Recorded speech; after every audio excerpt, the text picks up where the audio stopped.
Hola amigos, saludos, muy buenas tardes. Es un placer volver a estar con todos ustedes en este espacio de educación para la salud, hoy hablando de salud bucodental con la colaboración del doctor Manuel Menéndez Collar, director de Clínica Menéndez Collar, que es un centro de referencia en Andalucía. Es para mí un verdadero placer contar con la presencia de este profesional con el que, bueno, aprendemos cantidad de cosas y sobre todo hacemos, doctor Menéndez Collar, algo yo creo que es muy importante. Llamamos la atención en torno al papel que nosotros podemos jugar en torno a nuestra propia salud, que es algo verdaderamente esencial. Cerrábamos el programa anterior diciendo que más valía prevenir que lamentar, es cierto, y sobre todo cuando hablamos de la enfermedad periodontal, porque hay que ver cómo el cuerpo nos avisa de los problemas que les estamos ocasionando, y el no hacerle caso, el no atenderle, pues puede llevarnos a la pérdida de los dientes.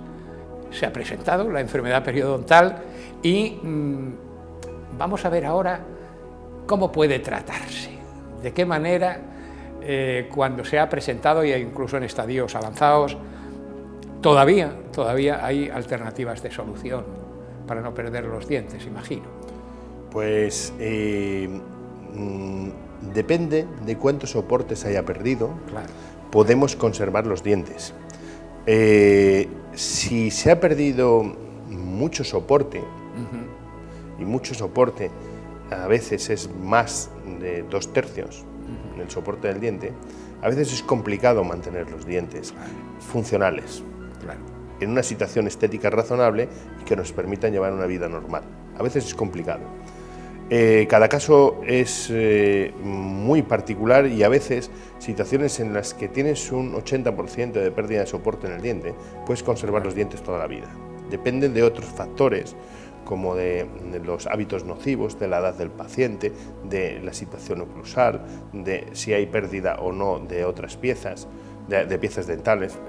Cada caso es muy difícil categorizar de forma general que si un diente ha perdido el 80 o el 90% ya lo tienes que quitar. A veces no es así. Es decir, que con una pérdida de soporte de encía, pérdida de encía del 80%, todavía podemos aspirar a mantener el diente en la boca. Y además aspirar a mantener el diente en la boca muchos años. Muchos años, pueden ser 20, 30 años, puedes conservar el diente. Es decir, ¿vale? Que hay que ver la cantidad de posibilidades de regeneración o de mantenimiento que puede tener la encía. Estamos viendo que hay que estar mucho tiempo sin atender la boca para que los dientes se caigan. Esto es tremendo. Dependerá de la patología, me imagino. Depende del problema que haya y de la situación. Tradicionalmente hablábamos de qué tratamientos hay para la enfermedad periodontal. Y cuando hablábamos en programas anteriores de que clasificamos las enfermedades periodontales en función de la causa que se produce, es muy importante que el diagnóstico sea correcto. Pero no solo el diagnóstico del problema periodontal en sí, es decir, en cuanto al soporte del diente. Hoy en día no se concibe un diagnóstico periodontal sin que se evalúe la carga sobre el diente. Claro, que eso es esencial. Porque también, nos hemos encontrado los periodoncistas durante mucho tiempo que podíamos tratar una enfermedad periodontal infecciosa, detener el progreso de la enfermedad, mantenerlo en salud, pero con las secuelas de la enfermedad habían producido un desplazamiento de los dientes o una pérdida de dientes posteriores y producía un desequilibrio oclusal.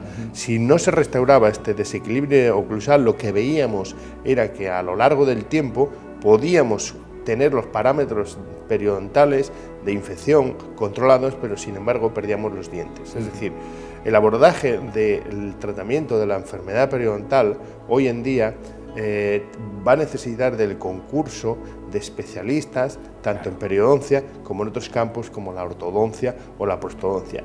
e íntimamente conectados y comunicados, porque si este tratamiento no se hace de forma integral, en las enfermedades avanzadas, difícilmente el éxito pueda estar garantizado. Se va a garantizar, claro. La cirugía periodontal yo creo que juega un papel fundamental porque va a posibilitar que en situaciones también marcadamente complejas se pueda encontrar soluciones. Incluso lo habíamos comentado hace bien poco, ¿no? Cuando prácticamente casi no queda encía. Sí, los procedimientos quirúrgicos periodontales no es la primera técnica de elección en el tratamiento de las enfermedades periodontales de origen infeccioso. Claro. Si clasificamos las enfermedades periodontales, por ejemplo las de causa mecánica, que cursan con recesiones, lo primero que tenemos que hacer es ver si podemos estabilizar la oclusión. Si podemos estabilizar la oclusión, lo primero que tenemos que hacer es estabilizar la oclusión. Posiblemente haya que hacer una reparación, una restauración de la estructura dentaria perdida y por último es posible que necesitemos hacer una reparación quirúrgica mediante procedimientos de injerto de la encía. Si no se hacen por este orden, la recesión vuelve a aparecer. En las enfermedades infecciosas, el primer escalón es la instrumentación periodontal para eliminar los depósitos bacterianos. Una vez que has controlado la infección, los procedimientos quirúrgicos te van a permitir reparar las secuelas de la enfermedad y en algunos casos crear un acceso para tener una seguridad absoluta de que ahí en el fondo de la lesión periodontal no va a haber depósitos bacterianos. Claro. Y en este caso de las técnicas quirúrgicas, su aplicación en ocasiones es imprescindible para, digamos, conseguir una estética en los dientes, una colocación incluso en dientes montados para entendernos, etcétera. De ahí yo creo que también juega un papel importante el papel en este caso, el cirujano, ¿no? Dentro de la periodoncia hay un área que es un área quirúrgica, es la microcirugía plástica periodontal, que entiende básicamente todo de la corrección quirúrgica del aspecto de la encía. Por ejemplo, en el caso de las sonrisas, vemos a veces dientes cortos. Los dientes cortos pueden ser básicamente por dos razones, o por pérdida de estructura dentaria como consecuencia de un desgaste patológico, o como consecuencia de lo que llamamos una erupción pasiva alterada. Es decir, la encía no ha migrado a la posición que genéticamente está determinada. En ese caso, si hay una alteración de la erupción pasiva alterada, para resolver el problema del aspecto de la sonrisa, va a necesitar un procedimiento de cirugía plástica periodontal. El aspecto estético se puede resolver, en ese caso, mediante un procedimiento quirúrgico. Pero hay también otros casos, por ejemplo, en el que tenemos mostramos mucha encía al sonreír, que pueden ser básicamente por tres causas. Una, porque tengamos una hipomovilidad del labio superior. Dos, porque tengamos un crecimiento vertical del maxilar superior. Y tres, porque tengamos una erupción pasiva alterada. En el caso de la hipomovilidad del labio y en el caso de la erupción pasiva alterada, mediante procedimientos de cirugía plástica periodontal podemos resolver el problema. En el caso de que tengamos un crecimiento vertical del maxilar, vamos a necesitar el concurso de la cirugía maxilofacial. Pasemos a otro tema. ¿Se pueden resolver los problemas, las patologías periodontales con antibióticos, por ejemplo? No, hoy no. Hoy no, porque la infección periodontal es una infección polimicrobiana mixta, que no tenemos antibióticos que puedan actuar sobre todas las especies que están involucradas. Dicho esto, hay formas de enfermedad periodontal que tampoco podemos tratar sin la utilización de antibióticos. Es decir, por ejemplo, las periodontitis agresivas, donde están identificados especies de Porphyromonas gingivalis o especies de Actinobacillus, ¿vale? En estos casos, o utilizamos antibióticos específicos para actuar sobre estas especies bacterianas, o tampoco vamos a poder controlar la infección. Durante años se pensaba que la utilización de los antibióticos podría resolver el problema periodontal. Hoy sabemos que no, pero también es cierto que en algunas formas de enfermedad periodontal vamos a necesitarlos. Por ejemplo, los abscesos periodontales. Un absceso periodontal va a recurrir a un tratamiento antibiótico antes de hacer cualquier instrumentación periodontal. Cuando se ha producido un absceso, los abscesos pueden ser de origen endodóntico, origen dental u origen periodontal. Los de origen periodontal no puedes hacer una instrumentación periodontal porque puedes tener un riesgo alto de una diseminación de esa infección y provocar una celulitis o una infección sistémica a distancia que puede tener... peligrosísimo, claro. Porque son bacterias anaerobias con una capacidad de producir daño muy importante, y eso si se produce una diseminación, va a haber un riesgo para la vida. Estamos hablando de algo particularmente serio. Sí. ¿Es doloroso el tratamiento de la enfermedad periodontal y, sobre todo, según los casos, puede tener mucha duración en el tiempo? Hoy en día, con las técnicas de anestesia y las técnicas de control de la ansiedad, podemos hacer que los tratamientos periodontales sean, no vamos a decir agradables, porque ir al dentista no es agradable. Es una situación que produce aversión, que es por muchas razones, pero es algo que se puede hacer de forma llevadera.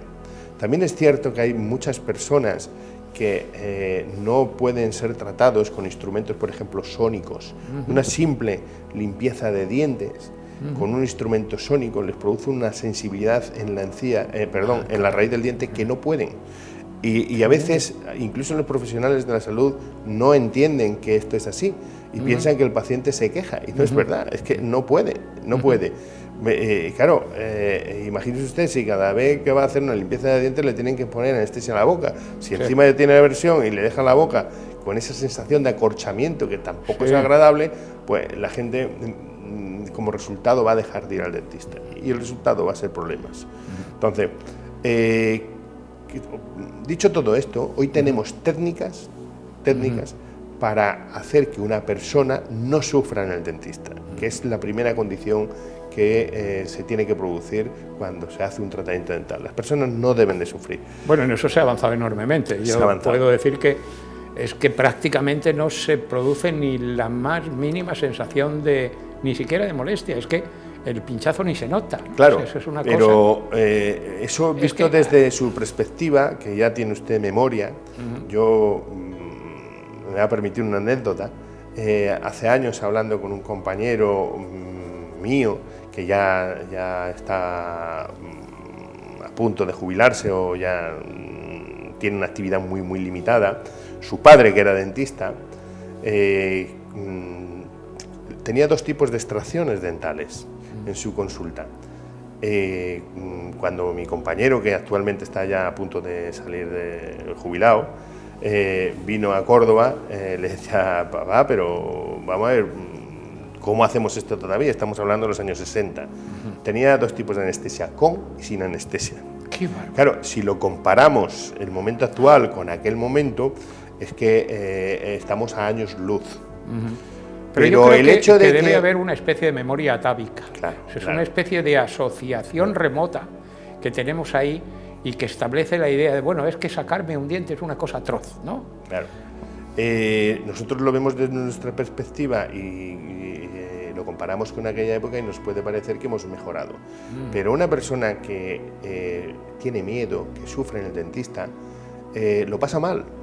Y hay que hacer todo lo posible porque no lo pase mal. Sabemos que con la anestesia no va a haber dolor, pero no solo es un tema de dolor físico, sino el dolor es una experiencia, experiencia, y eso es lo que tenemos que bloquear, esa experiencia. El componente psicológico aquí juega un papel fundamental, y también la capacidad de percepción que tiene el individuo del dolor, porque con la misma, para entendernos, en la misma, exactamente en idéntica intervención, la percepción que puede tener uno en su umbral del dolor es enormemente distinta a la que puede tener otra persona, y eso ahí no es una cosa que sea mensurable y que se pueda establecer una media. Pero yo creo que en el caso de los dentistas, efectivamente, hay ahí un componente psicológico que tiene un peso enorme a la hora de acudir a un profesional de la salud bucodental.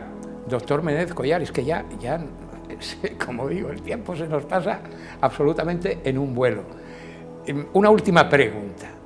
Cualquier tipo de enfermedad periodontal, menos aquellas excepciones que hablaba usted de que inevitablemente se van a perder los dientes por componentes bioquímicos, etcétera, o biológicos, ¿tiene alternativa, tiene solución?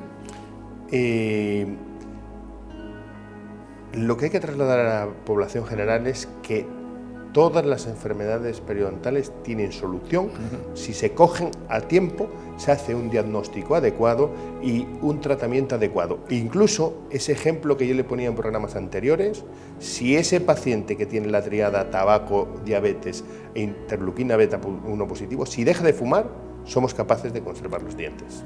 Es que, señores, muchas veces uno piensa, pero ¿qué responsabilidad he tenido conmigo mismo?